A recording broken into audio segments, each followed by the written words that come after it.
इयत्ता 12वीच्या विद्यार्थिनीला शाळा प्रवेशासाठी पैसे नसल्यानं विद्यार्थिनीनं गळफास घेऊन आपली जीवनयात्रा संपवली.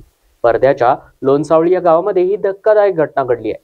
सोनिया वासुदेव उईके, वय 17 वर्ष, राहणार लोणसावळी, असं मृतक विद्यार्थिनीचं नाव आहे. इयत्ता 12वीचं वर्ष असल्यानं विद्यार्थिनीने शाळा प्रवेशासाठी आईवडिलांकडे पैशाची मागणी केली होती. मजुरीचे पैसे आल्यावर प्रवेशाची प्रक्रिया पूर्ण करण्याचं आश्वासन सुद्धा तिच्या आईवडिलांनी तिला दिलं होतं.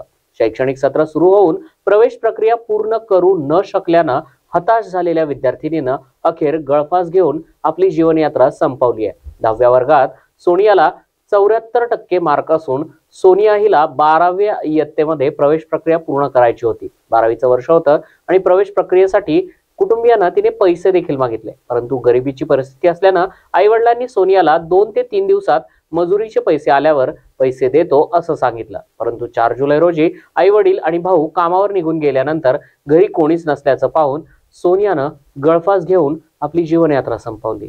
ढासळलेली आहे, 100% ढासळली आहे. तुमच्या इथं 300-300 पदं रिक्त आहेत माध्यमिकचे. 300-300 पदं. आज तुम्ही माहिती घ्या माध्यमिक तुमची काय परिस्थिती आहे. 296 पदं रिक्त आहेत जिल्ह्यामध्ये.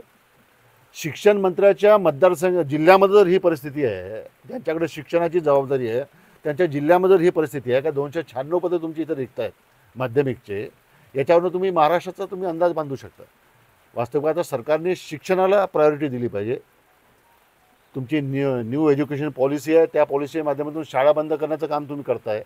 जिथं विद्यार्थी कमी आहे तिथल्या शाळा बंद करण्याचं नियोजन सध्या सरकार करते आहे. मला वाटतं याच्यापेक्षा दुसरी शोकांतिका नाही. सावित्रीबाई फुले, ज्योतिबा फुले या महाराष्ट्रातून निर्माण झाले. त्यांनी या महाराष्ट्राला शिक्षणाचा अधिकार दिला, महाराष्ट्रातल्या मुलींना शिक्षणाचा अधिकार दिला. त्यामुळं माझी अशी अपेक्षा राहील की याचा पुनर्विचार गव्हर्नमेंटने केला पाहिजे.